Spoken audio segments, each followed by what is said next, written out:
Buenas tardes, gracias a todos por estar aquí esta tarde. Gracias al INCIBE por organizar estas jornadas y por contar conmigo para estar con ellas. Y vamos a hablar de una forma que hemos pensado. Me presento, yo soy Pablo Sanemeterio, soy la mitad de esta charla. Román no ha podido venir, desafortunadamente, por temas laborales.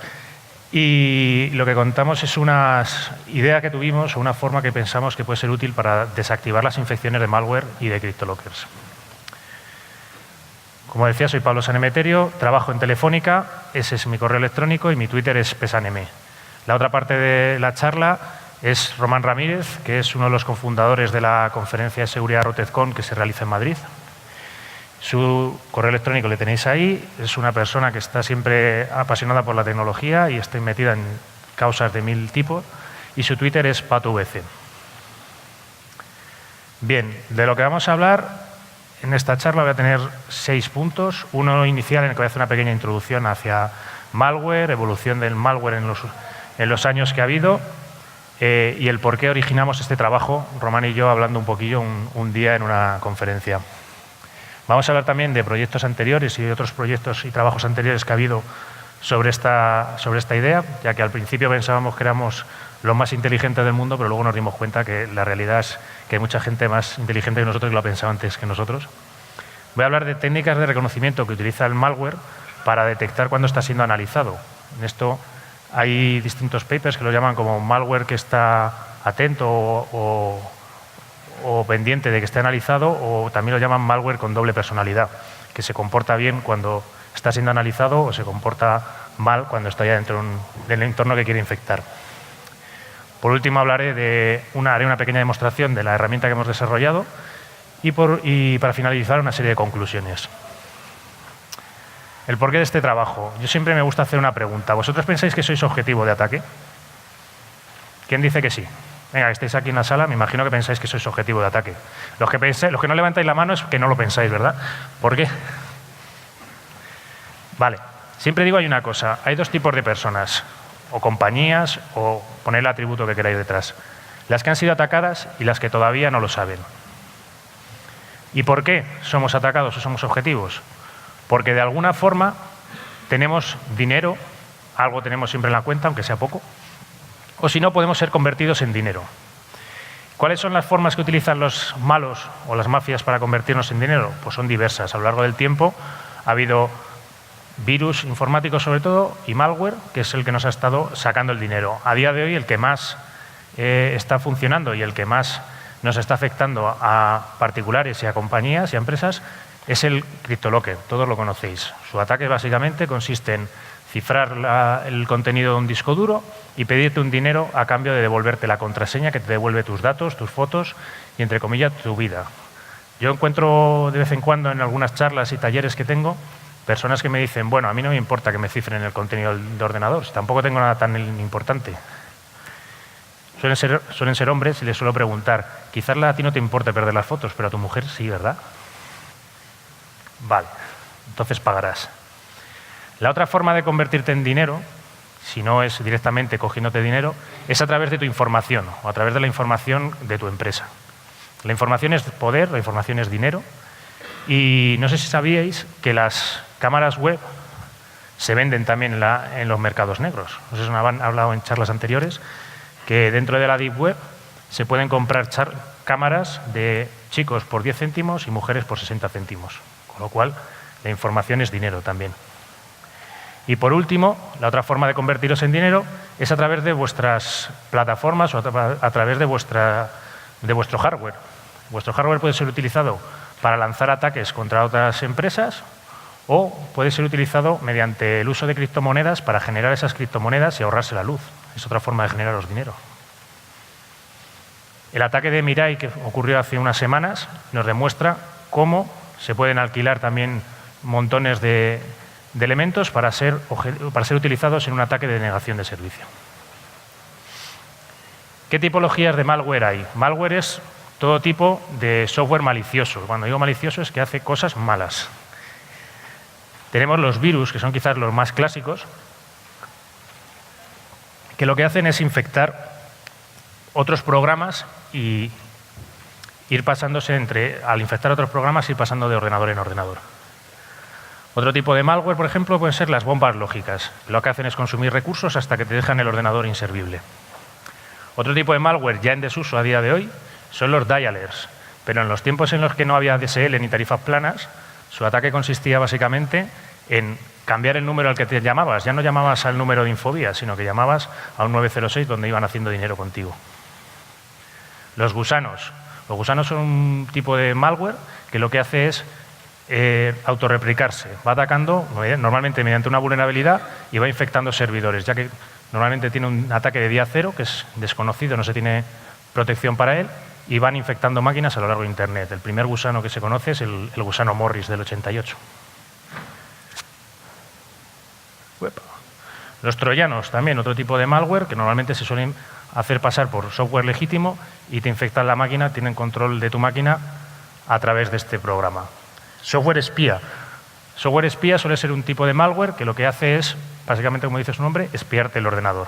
Te captura pantalla, te captura la webcam, te captura las contraseñas o el screenshot o lo que tengas. Un bot o una red de bot de ordenadores zombies es un tipo de malware que te deja a las órdenes de un máster o de un punto central donde se establecen las órdenes que quiere mandar el que gobierna esa red de ordenadores zombies. Un rootkit. Un rootkit es un tipo de malware que lo que hace es tratar de esconderse dentro del sistema operativo. Va a tratar de ocultarte procesos, va a tratar de ocultarte carpetas dentro del sistema de ficheros, va a tratar de ocultar conexiones.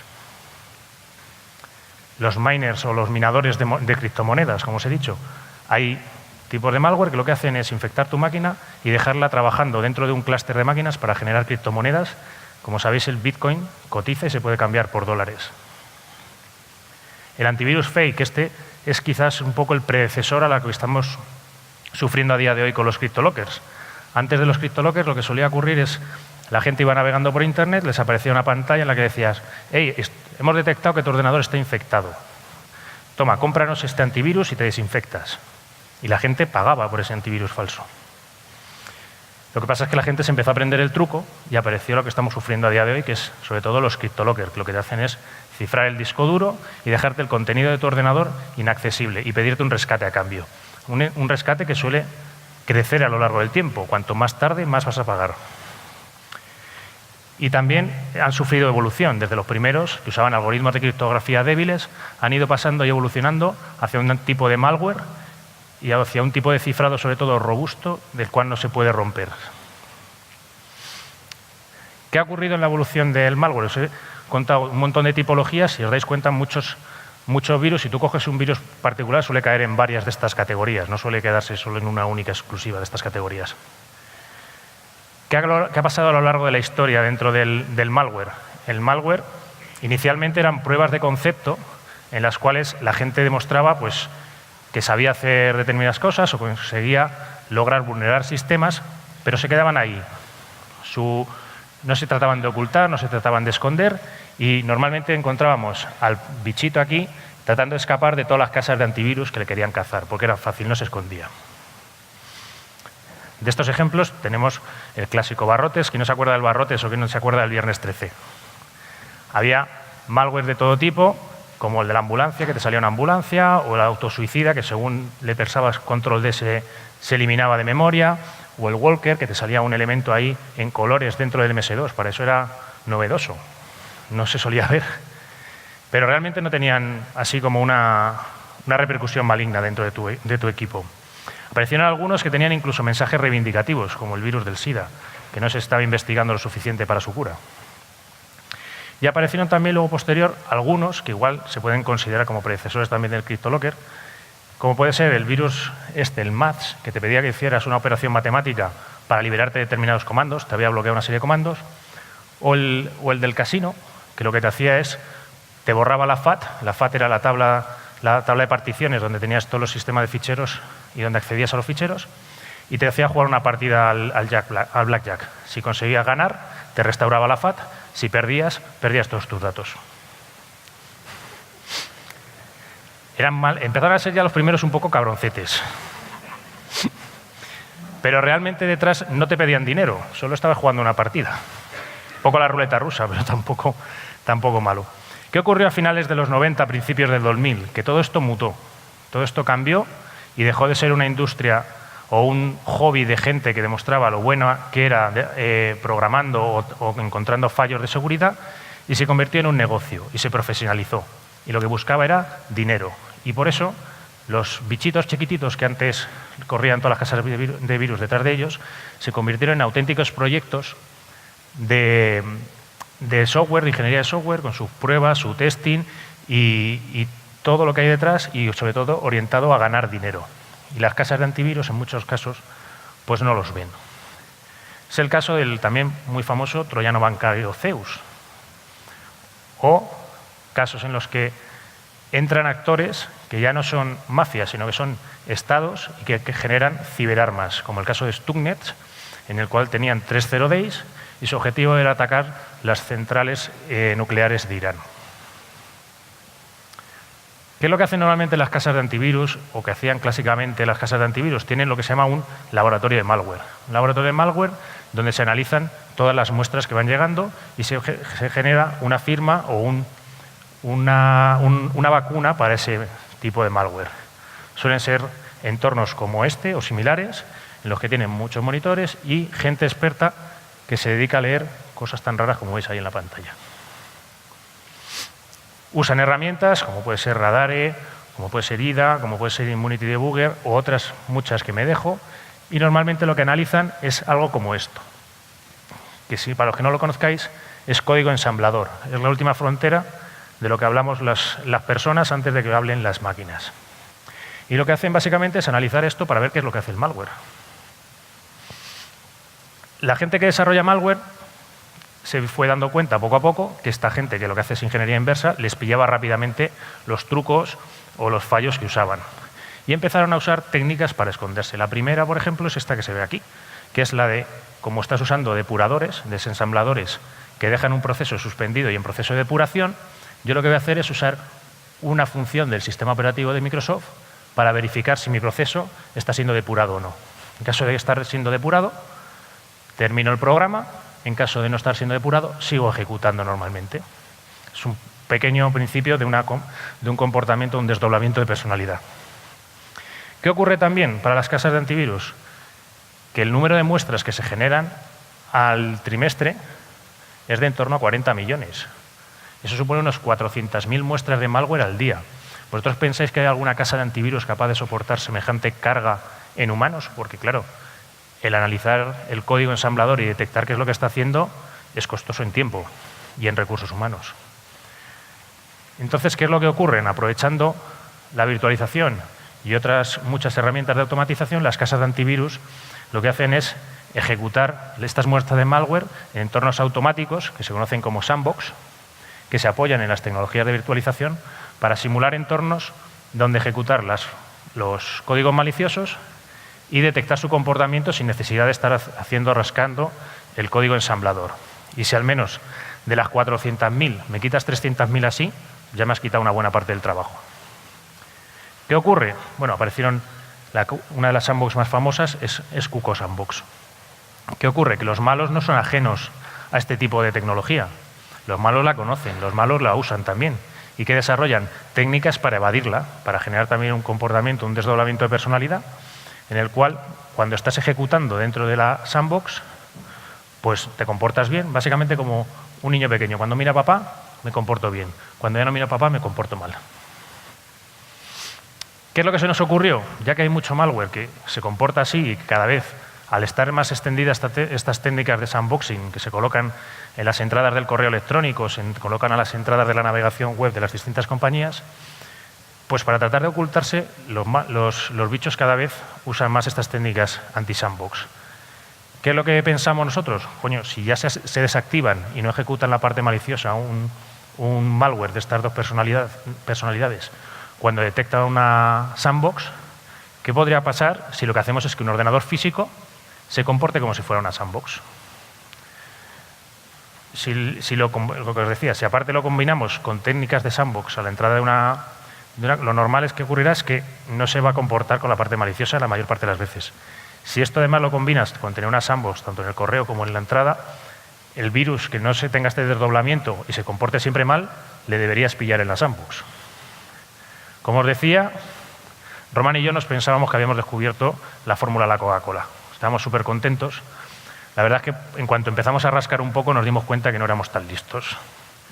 Hay muchos trabajos anteriores, que son en torno a 2008, que ya empezaban a hacer análisis y propuestas sobre este tipo de ideas. Tenéis la de estas, Chu Chen, John Anderson y demás en 2008.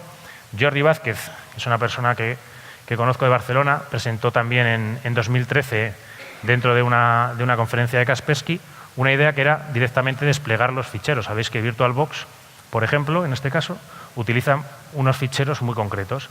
Si los despliegas dentro de un sistema operativo normal, ahí están, que el que haga la comprobación de si están esos ficheros sí o no, debería fallar a la hora de ejecutar el payload malicioso. Y el doctor Ricardo Rodríguez y sus compañeros que hicieron en 2016 un paper bastante interesante que os recomiendo que leáis todos. Tiene una caracterización de malware muy buena y aparte también tiene una propuesta bastante interesante para la hora de analizar y de utilizar este tipo de técnicas. Os he estado hablando todo el rato de técnicas de reconocimiento, de que el malware usa técnicas de reconocimiento.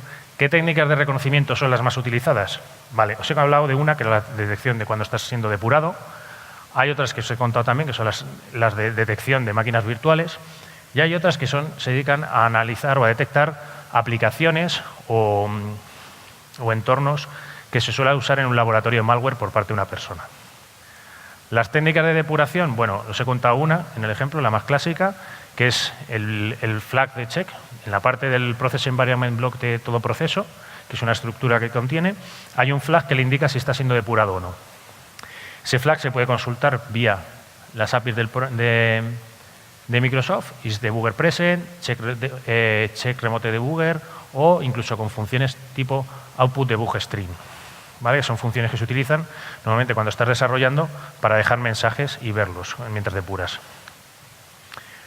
Nosotros lo que empezamos a hacer, la primera técnica para conseguir que esta técnica se disparara, es desarrollar un driver de Microsoft que cada vez que arranque un proceso le cambie ese flag y le ponga a que está siendo depurado.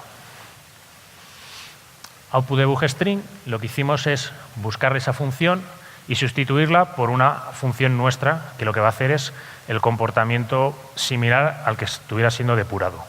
Es decir, en un comportamiento normal, cuando está siendo depurado, llegará aquí y detecta que el depurador está siendo depurado porque le has cambiado el valor que le entra, el último valor que has tenido en el sistema operativo. Y si no, no está siendo depurado. ¿Qué le falta a esta técnica? Porque nosotros nos hemos ido directamente a poner el flag, ¿vale? Hay malware que directamente consulta el flag sin pasar por las APIs.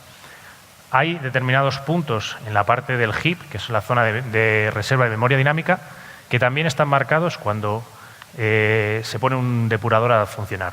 Esa parte nos falta por hacer. Detección de entornos de análisis de malware. Como os decía, normalmente los que se dedican a hacer ingeniería inversa sobre programas usan una serie de procesos, una serie de herramientas conocidas. Entre ellas se podrían buscar por nombre de proceso, como puede ser OliDBG, IDA.exe, Immunity Debugger, WinDBG, Wireshark, que es una herramienta para capturar el tráfico que se está generando, el Process Explorer, el Process Monitor, etcétera. Nombres de las ventanas de estos procesos, porque los procesos los puedo buscar, pero los procesos se pueden ocultar. Sin embargo, si estás usando la ventana la tienes que ver y se puede buscar y es visible. Las ventanas en Windows se identifican por dos tipos de elementos, básicamente. El Windows Class y el texto que tienen, el titulito que veis arriba. Entonces, de cada una de estas herramientas, OliDBG, por ejemplo, tiene un Windows Class que se llama OliDBG y un texto que es OliDBG. Immunity Debugger tiene el suyo, IDA el suyo, WinDBG el suyo, Process Explorer tiene uno que se llama Process Explorer y en el texto aparece Process Explorer. Pues lo que hacen es buscar este tipo de elementos dentro del sistema operativo que está corriendo y si lo detectan, terminan el programa. Y por último, las otras técnicas que utilizan es el reconocimiento de la máquina virtual. ¿Cómo sabe que está corriendo en una máquina virtual? Primero, por las características de la máquina. Rara vez una máquina virtual, una máquina física a día de hoy, tiene más memoria menos memoria de 1 giga. Nosotros cuando configuramos máquinas virtuales, pues como seguimos usando el sistema operativo anfitrión, les ponemos 1 giga, 2 gigas, pero el sistema tiene 4. No vais a encontrar una máquina a día de hoy física por debajo de 1 giga. Entonces, una técnica fácil de detectar cuando estás corriendo en un entorno virtual es ver cuánta memoria RAM tiene esa máquina y si es menos de 1 giga o 1 giga, sabes que estás en un entorno virtual. Otra cosa que se suele mirar también es el número de microprocesadores que tiene una máquina. ¿Cuántas máquinas hay a día de hoy con menos de 2 procesadores? Prácticamente ninguna. Todas, a las muy malas, son de doble thread, de doble hilo de ejecución. ¿Y cuánto espacio tiene en disco duro? A día de hoy los ordenadores tienen 300, 400, 1 tera de disco duro. Las máquinas virtuales, cuando las configuramos, le ponemos 60, 80, 100 gigas, perdón. No mucho más. Entonces, es otra técnica bastante fácil de detectar cuando está siendo ejecutado en un entorno virtual o en un entorno real. Nombres de procesos. En los entornos virtuales, normalmente, no sé si habéis ejecutado alguna vez un VirtualBox o un VMware, tiene una serie de procesos que les ayudan a esta simulación de entorno virtual. Los más característicos, pues para VirtualBox, VirtualBox Service, VirtualBox Try.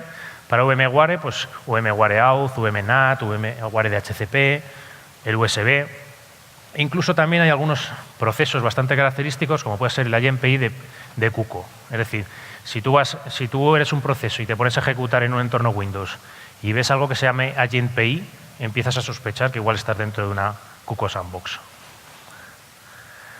¿Qué otras técnicas de reconocimiento tienes también? El nombre de ventanas, como os he dicho.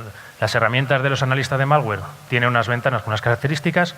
Dentro de las características de las ventanas propias de las máquinas de virtualización, tienes ventanas como VTry Tool Windows Class o VBox Try Tool Window. Uepa. Otra característica, por ejemplo, en la que se apoyaba... oh, mierda, me he olvidado de su nombre. Mi amigo el de Kaspersky, eran las rutas de los ficheros. Es decir, cuando tú estás ejecutando dentro de un entorno virtual, estos ficheros, si es un entorno virtual de VirtualBox, vas a encontrar estos ficheros. El mouse, el guest, el vídeo, un hook. Todo esto sigue siendo VirtualBox. Si tienes por aquí en VMware, vas a tener VMware Mouse, VMware, otra serie de cosas. Y también, si le tienes instaladas las GetAddition, que suelen ser unas herramientas que te permiten que la ventana de la virtualización sea más grande o más pequeña, encontraréis normalmente en esta ruta las herramientas de ayuda a los invitados. Entonces, esta es la técnica, por ejemplo, que se usaba en la presentación de Kaspersky. Se depositaban en un sistema operativo normal toda esta serie de ficheros en esas rutas y se buscaba ver si los ficheros o los maliciosos no se ejecutaban. Hay otras cosas también que consultar, como son las claves de registro. También las máquinas virtuales dejan trazas, dejan huellas dentro del registro de Windows. Como podéis ver, el vMouse Guest, el vService, el vídeo, tienen una cosa también divertida bastante, que es la parte de mapeo de discos duros, que tiene un identificador como puede ser QEMU. También la versión de la BIOS se suele poder poner a QEMU o a VirtualBox. Otro nombre de VirtualBox para el hard drive. Este también es bastante característico, VBox-1. Tenéis una clave que se llama Software Oracle VirtualBox GetAdditions, le instaláis las GetAdditions. Todo este tipo de claves también tenéis una bastante curiosa también, que es la fecha de la BIOS, del 23 de junio del 99, porque está en americano. Tienes también otro disco duro, por ejemplo, de VirtualBox o VMware, que se identifica dentro del registro de Windows. Como veis, se quedan bastante trufadas las máquinas de puntos de consulta para detectar si eres una máquina virtual o eres un entorno real. Dentro de un entorno real de Windows recién instalado, estas claves no existen. Por otra parte, también tenéis la MAC address. La MAC address, sabéis que los 3 primeros bytes de una MAC address lo que identifican es el vendor o el vendedor de esa tarjeta de red. Pues en las máquinas virtuales no es menos. Estos 3 primeros bytes significan VirtualBox y VMware pues tiene 4 que la pueden identificar. Otras técnicas que usan también o que se ven en algunas muestras de malware a la hora de identificar un entorno virtual, pues es el nombre del equipo. tenemos el defecto muchas veces también de, ya que estoy generando una sandbox, a la sandbox, cuando me pregunta Windows cómo quiero llamarla, la llamo sandbox. Es una forma para los malos muy fácil de detectarla y muy torpe por nuestra parte. También la pueden llamar, los vendors la suelen llamar con sus nombres, o la llamamos malware, o test, o virus. Son strings bastante característicos que aparecen en muchas sandbox. Y otra parte también característica es que cuando tú llamas a una sandbox, que es un punto donde le lanzas un ejecutable o otro fichero a que se ejecute, en la ruta donde ejecuta está predefinida. O csample, o canalysis, y el nombre también se le autodefine. O el nombre de la unidad de disco. Si llamas a la unidad de disco duro sandbox, le estás dando una pista a alguien que hace un malware muy buena. Otros tipos de técnicas de reconocimiento ya un poquito más avanzadas y un poquito más retorcidas es el uso de instrucciones del x86 del ensamblador que te van a dar información también de que está siendo virtualizada.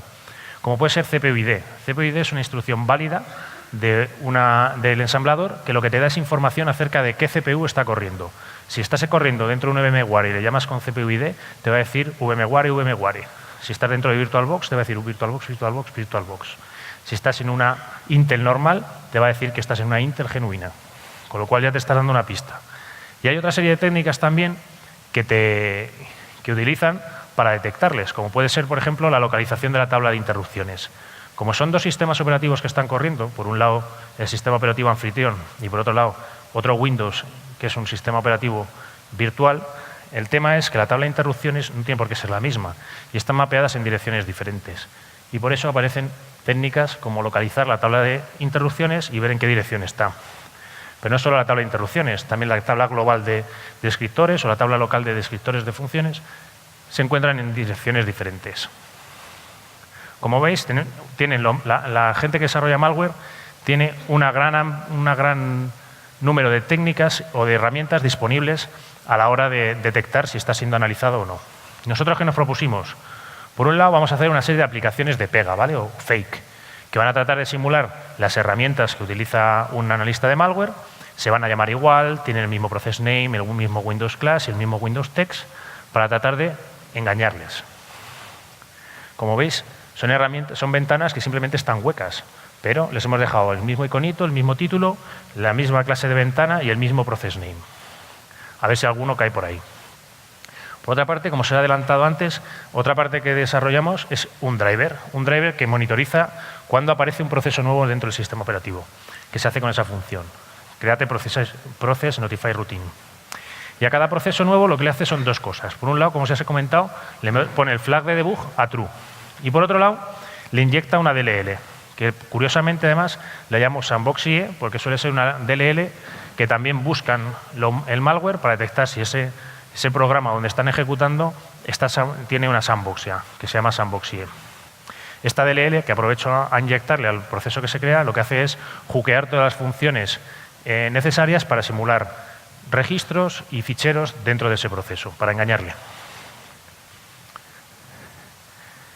Esta función la podéis consultar dentro de la documentación de Microsoft, esta es la página oficial, y simplemente le tenéis que poner la dirección de la rutina de notificación y si lo que estáis haciendo es añadir o quitar esa notificación cuando se crea un proceso. Por otra parte, la función lo que hace básicamente dentro del driver es coger el proceso, mirar a ver dónde está el Process Environment Log, como os he dicho. En caso de encontrarlo, se atacha el proceso, mira si está siendo depurado y en caso de no estar siendo depurado, lo que le hace es poner el flag de debug a 1. Y por último, se suelta del proceso. Por otra parte, hay otra función también dentro del driver que lo que hace es monitorizar cuando se mapean DLLs dentro de ese proceso nuevo que acaba de crear. ¿Por qué? Porque básicamente a la hora de inyectar necesito una función que es load library, que por temas de ASLR puede no estar siempre en la misma dirección. Entonces, en caso, cada vez que se encuentra una DLL, cuando es la DLL que yo quiero y la encuentro, me guardo la dirección para mandársela e inyectar esa DLL dentro del proceso que se acaba de crear.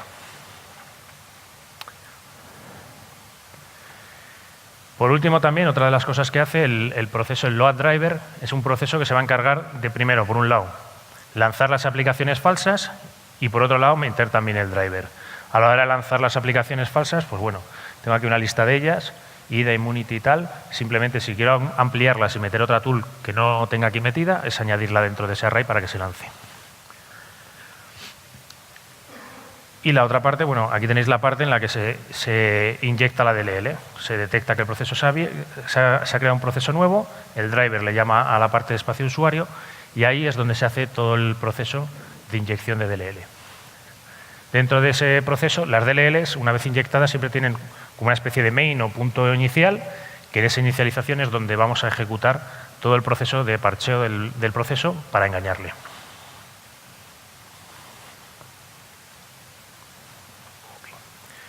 Por ejemplo, aquí tenéis como juqueo la función output de bugstring. Busco en la librería kernel 32, busco las dos llamadas que pueda haber en ASCII o en caracteres amplios y lo que me genero es una función que simplemente sale, no hace nada más. La función original le cambiaría el valor de error y se podría detectar.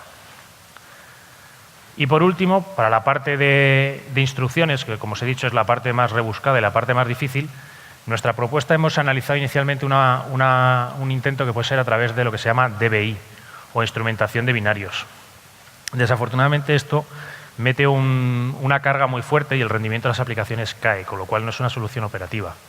Pero bueno, lo que sí nos sirve, por ejemplo, es para ver cómo, como os decía, la instrucción CPU-ID te dice que esta CPU en la que está ejecutando es genuina, es una Intel buena, y cuando estás corriendo en VirtualBox, pues es VirtualBox, VMware, y aquí tienes otra serie de funcionalidades de la instrucción CPU-ID y de otras en las cuales eres trazado cuando aplicas las modificaciones de DBI. Voy a pasar a haceros una pequeña demo de cómo funciona la herramienta.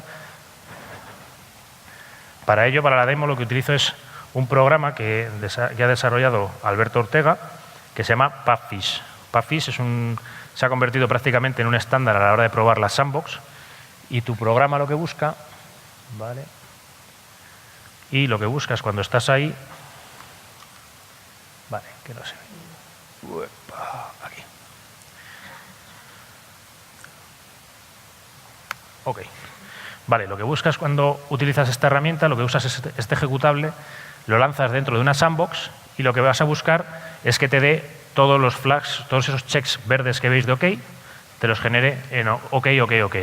¿Vale? Esto, como está lanzado en una máquina física normal, que es mi PC, todos los intentos o todos los chequeos que podría hacer un malware o que se han ido encontrando en malware normal, el malware que se ha visto por ahí, que ha ido incluyendo Alberto, se han ido detectando. Vais a ver aquí un fail, un traced. Esto normalmente es cuando sale, cuando ha sido trazado. Pero es que lo que ha salido trazado es que no ha habido actividad en el ratón. Una de las técnicas también que utilizaban muchas veces los malos es una sandbox, antes de que fueran modificadas, no movía el ratón.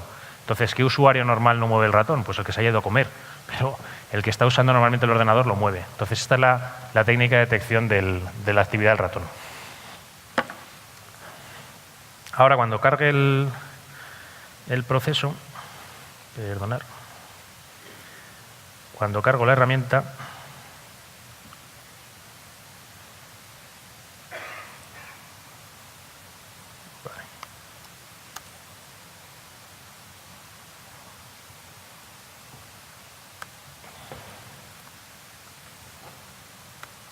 ¿vale? Este proceso se encarga de cargar, por un lado, lo primero, las ventanitas, que me han salido todas a mí. Una por aquí, otra por aquí, otra por aquí. Process Monitor, Immunity Debugger, Process Explorer y IDA. Si os dais cuenta, me ha generado todas estas ventanitas fake. Está aquí ya monitorizando y está esperando a ver si arrancamos algún proceso, que en este caso va a volver a ser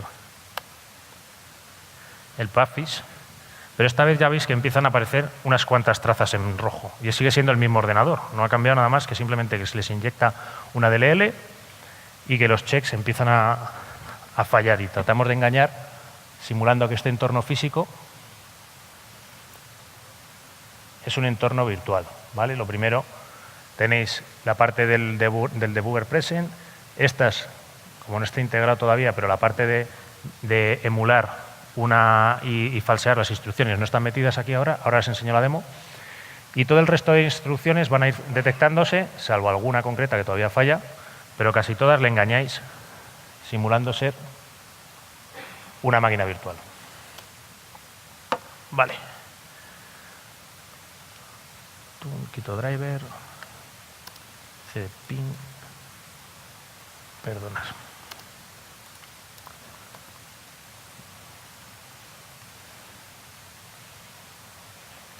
Menos t.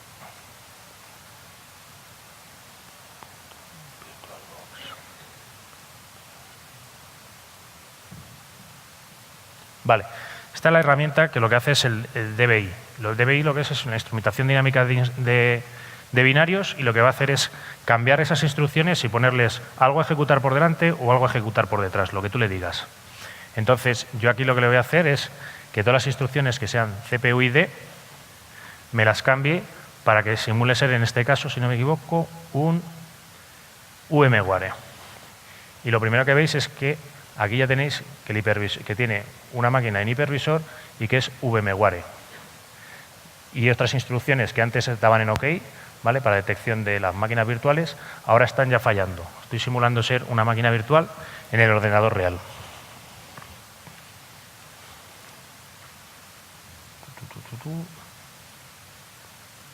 Vale. Pues lo que acabamos de ver, básicamente. Todos estos detecciones que hace este programa sobre el programa recién arrancado. Esto, un malware que implemente alguna de estas técnicas y en caso de detectarlo termine, en mi ordenador no ejecutará. Por terminar, creemos que esta idea de simular un entorno real que parezca ser un entorno de análisis de malware, combinado junto con las tecnologías de sandbox, puede llegar a detener muchos ataques de ransom o de malware en general. Si lo juntamos con algún tipo de elemento que lo que haga es analizar los adjuntos de Hotmail, de Gmail o de cualquier servicio de correo, incluso el correo propio de la compañía, creemos que tienes bastantes posibilidades de detener los ataques de CryptoLocker o demás. Si ya le sumas virus total, reglas Yara o algún otro elemento, pues le vas poniendo cada vez más difícil al desarrollador de malware colarse. El driver, la verdad es que funciona bastante bien, no consume casi nada de recursos de la máquina y no hace ningún extraño. Es decir, no salen pantallazos azules ahora que hayamos detectado. Esto no quiere decir que aparezca un programa con el cual nos peguemos un pantallazo azul. Obviamente, esta solución tiene riesgos. Es decir, si un bicho no usa ninguna de estas técnicas, sigue siendo igual de vulnerable que antes. Es decir, si tú tienes un malware que independientemente de donde esté ejecutando, que los hay, ya que la virtualización cada vez está más extendida, lo que haga es aniquilar la máquina o borrar todos los ficheros o cifrar todos los ficheros, te va a detectar. El caso es que si tú tienes una sandbox que lo pruebe antes, va a cantar en la sandbox y tú no deberías verlo. Y un tema, sobre todo, si lo vas a implementar en un tipo de solución similar a esta dentro de una corporación o dentro de una empresa, es que todo el software tiene que ser probado antes, no vaya a ser que en alguna de estas interacciones fastidies ese software o ese desarrollo propietario de la compañía. To-dos. Evidentemente, esto es una idea, es un boceto y nos queda bastante trabajo todavía por hacer por delante. Una de las cosas que sí que hemos implementado, si os habéis dado cuenta, salen todos los checks marcados, todos en rojo. Eso también puede ser una alerta para un desarrollador de malware. Lo que hemos hecho es una DLL por tecnología, es decir, solo me vas a simular que eres un VirtualBox, solo me simulas que eres un VMware o solo me simulas otro tipo de máquina virtual. Cosas que debemos poner, lista blanca de procesos que no se vea afectada por este tipo de inyección, porque así te evitas, por ejemplo, los problemas en las aplicaciones corporativas. Una sugerencia que me hicieron dentro de la RouterCon bastante interesante es poner una alerta o un log de qué programas llaman a las funciones estas de listar las claves de registro, buscar determinados ficheros dentro del sistema operativo, con lo cual al menos si no tienes pillado un bicho, igual pillas algo a través de ahí. Hookear todavía alguna función más, que como habéis visto hay algún OK todavía pendiente por ahí. Las detecciones, como decía, CPU ID, red pill, no pill, pues CPU ID más o menos lo tenemos pillado. El problema es conseguir algo de rendimiento. Red pill y no pill se pueden hacer también.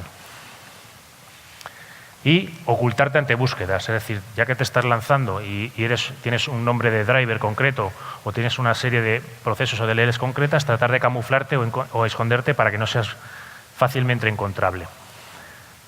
Y prevenirte ante reparcheos, es decir, si un programa tú le jugueas todas las funciones y le cambias las funciones a las que llama, un programa se puede esperar un tiempo y volver a poner las direcciones originales de esas funciones. Y así ya no le estás monitorizando esas llamadas a esa función. Dentro, ya por terminar, agradecer a Ricardo, a Jordi, a Yago, a Alberto y a Marc toda la ayuda que nos han brindado. Por supuesto también a la lista de malware a la que pertenezco. Y terminando con un poquito de tiempo, si tenéis preguntas o dudas y no se dormid a todos.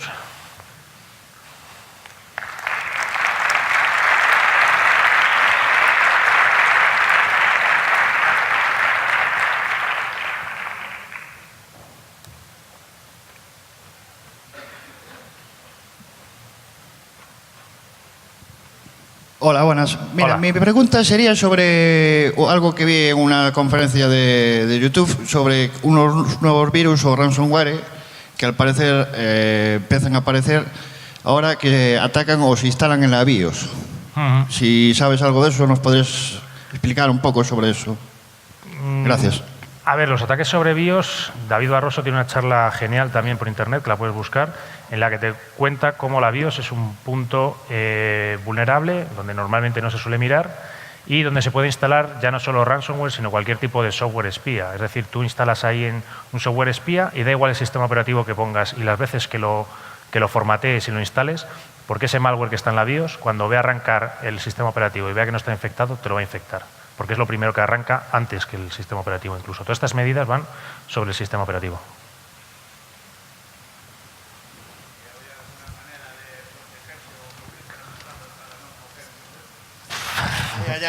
Sería rizar el rizo ya. A ver, sí, no, a ver, normalmente lo que se trata es, los ataques sobre BIOS siempre se han aprovechado de algún tipo de vulnerabilidad que les permitía flashear la BIOS. Si existe la vulnerabilidad, la verdad es que tienes poco que hacer hasta que se parche.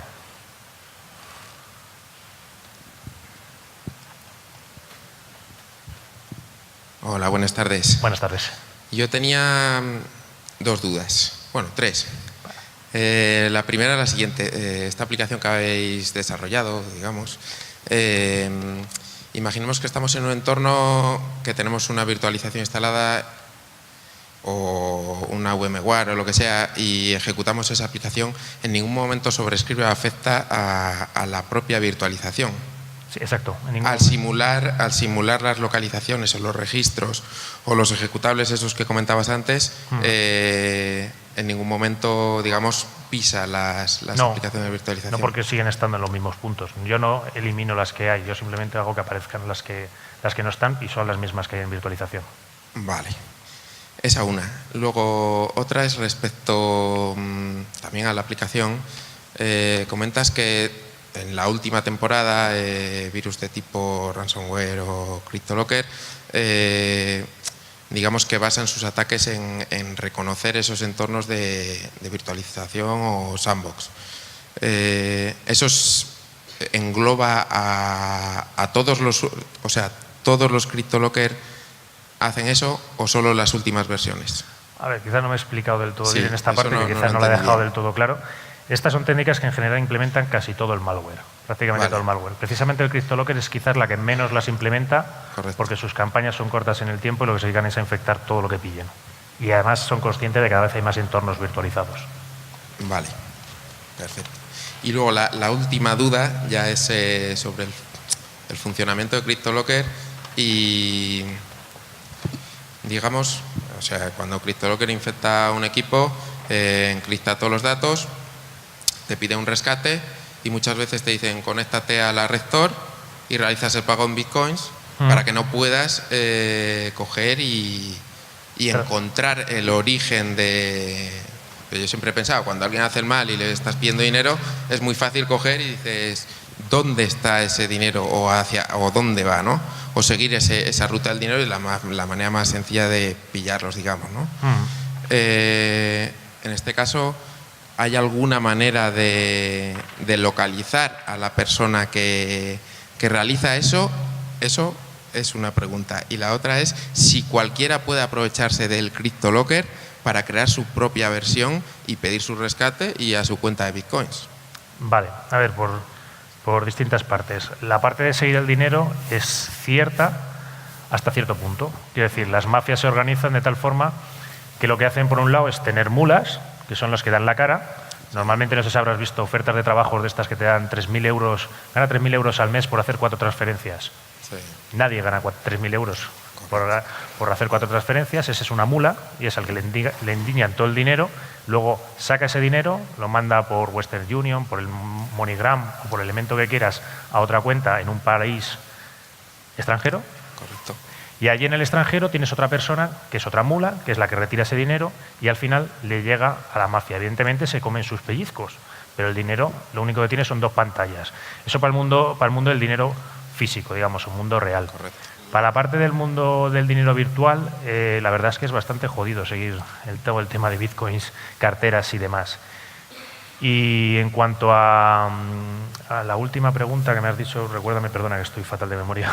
Sí, no. Me has dicho que si hay CryptoLocker, si el código lo reutilizan. Si coge otra persona y dice, pues ahora yo voy a cogerlo, modificarlo y modifico la cartera a la que va ese dinero y lo distribuyo. La parte es todavía más, entre comillas, truculenta, o no sé cómo poner el adjetivo, y es la parte de mafias o la parte que se dedica a desarrollar este tipo de malware. Lo que te suele hacer es incluso dar soporte, es decir, te genero tu CryptoLocker para ti con tu y tienes soporte por si acaso no funciona. Es decir, los malos lo tienen ya preparado incluso con soporte para si acaso no te funciona. Con lo cual no te liberan el código y lo utilizas, sino como si fueran camellos de... Sí, un poco más o menos. Y detrás lo que hay son mafias, realmente. Oh. Nada más. Comentar lo único, mi experiencia con el INCIBE, en algún cliente nuestro que le ha entrado el CryptoLocker, hemos recurrido al INCIBE para desencriptar esos archivos, que tenéis ese servicio, y ha sido exitoso. Además. Gracias. Sí. Hola, buenas tardes. Buenas tardes. Quería saber, hablando de CryptoLocker, si, como hay una vacuna por ahí que es el CryptoPrevent, si es efectiva. Y en esta me pillas totalmente, no sé exactamente qué consiste CryptoPrevent. Lo que sí sé es que hay bastantes herramientas y hay bastantes elementos que están funcionando. Es decir, por ejemplo, tienes herramientas de algún fabricante de antivirus que lo que te hace es suspender un proceso y ese proceso que no tienen registrado, es decir, los procesos se identifican por firmas. Si esa firma no la tienen identificada como autorizada, se lo mandan a un laboratorio donde están los researchers, la gente que hace ingeniería inversa, y hasta que no te dicen que es bueno, no te lo dejan pasar para adelante. Esa es una solución, por ejemplo, que hay. Hay otras soluciones, como la de Yago también, que lo que te hacen, de anti-ransom, que lo que te hacen es poner en directorios trampa, digamos, directorios señuelos, de tal forma que si detectas que hay cambios o que alguien está cifrando esos ficheros, como nadie debería tocarlos, ya avisas, suspendes el ordenador, bajas también te haces un volcado de la memoria de ese proceso que está actuando sobre esa carpeta y lo cierras para evitar que siga cifrando. Y tratar de conseguir también la memoria de donde deberían estar esas contraseñas.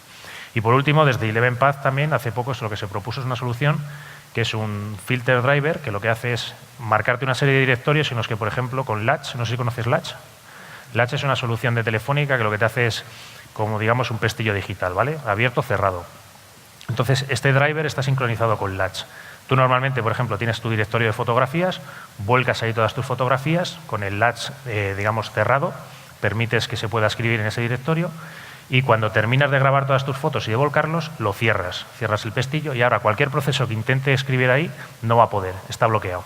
Con lo cual es otra medida, otra solución de seguridad. Las formas de atacar, digamos, al ransomware, las soluciones que se están proponiendo son diversas. Hola, buenas tardes. Hola, buenas tardes. Mira, te quería comentar, como usuario a lo mejor habitual que no quiere poner en riesgo su disco duro con ransomware o con CryptoLocker, me planteo, ¿y si directamente cuando navego utilizo una máquina virtual, si me encriptan la máquina virtual, la borro, abro otra? ¿Eso sería aconsejable? Es aconsejable y no es mala praxis. El tema también es que los propios emuladores de máquinas virtuales también son vulnerables. Se han encontrado vulnerabilidades que te permiten salir de ellos. No es lo común, pero también existe esa posibilidad. Pero es una práctica bastante recomendable a la hora de navegar. Utilizar una máquina virtual y cuando terminas de navegar, borrarla y restaurarla a su estado inicial. Pero ojo, en la máquina virtual no tienes todos tus ficheros. Buenas tardes. ¿Dónde no te veo? Manifiéstate por ahí. Hola. No sé si nos puede dar alguna dirección en la que podamos identificar de manera un poco seria el malware que nos afecta en un caso en particular, porque me cuesta bastante localizar algo que nos diga exactamente es esta variante de CryptoLocker o de Loki o de lo que sea. Y si es recomendable, considera recomendable que mantengamos los archivos infectados, ese disco, por si apareciera una solución para esa variante de malware. Gracias. Vale. El tema de identificación, muchas veces, no sé si conoces VirusTotal, la página de VirusTotal, te habrás dado cuenta que cada vez que lo subes tiene cada uno un nombre diferente. Cada marca lo llama de manera un poco diferente. Desde luego, el tema de tener guardados o salvaguardados los ficheros, por si acaso aparece una solución, totalmente recomendable, porque se ha demostrado a lo largo del tiempo que se han ido recuperando contraseñas o paneles donde había un montón de claves de usuarios infectados en las cuales puedes estar tú. Entonces, si por un casual alguna operación policial desmonta una red de CryptoLocker que te ha afectado, podrás encontrar tu contraseña ahí. Buenas. No te veo. Perdón. Hola. Si tú dices una partición en el disco duro en la cual al descargar los archivos de internet te los guardas ahí con archivos trampa y luego los cambiases a tu carpeta actual donde tú trabajas, si el CryptoLocker se activase, ¿te cifraría todo lo que hay en esa partición o todo lo que tienes en el disco duro? A ver, normalmente el CryptoLocker cuando se activa lo que hace es cifrarte todo lo que pilla. Todo. Se llame disco duro D, se llame disco duro C, se llame disco duro en red, se llame si tienes con un poco mala suerte alguna cosa con contraseña débil y pueda entrar. Todo lo que pille. Su objetivo es cuanto más daño mejor. Muchas gracias. Nada.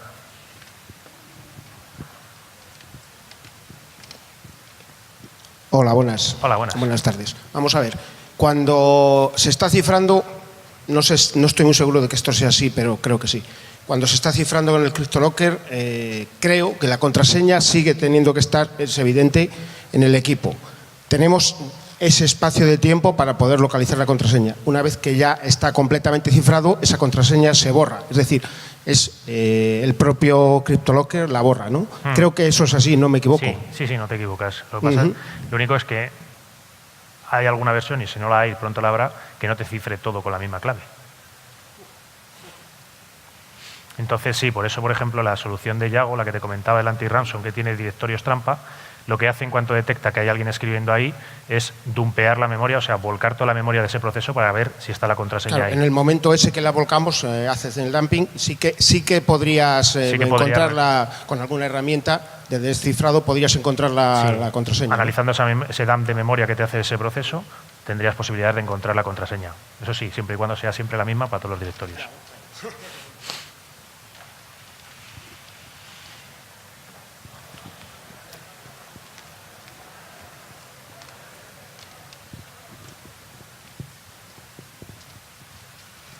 Bueno, no hay más preguntas por lo que veo, así que muchas gracias a todos por vuestro tiempo.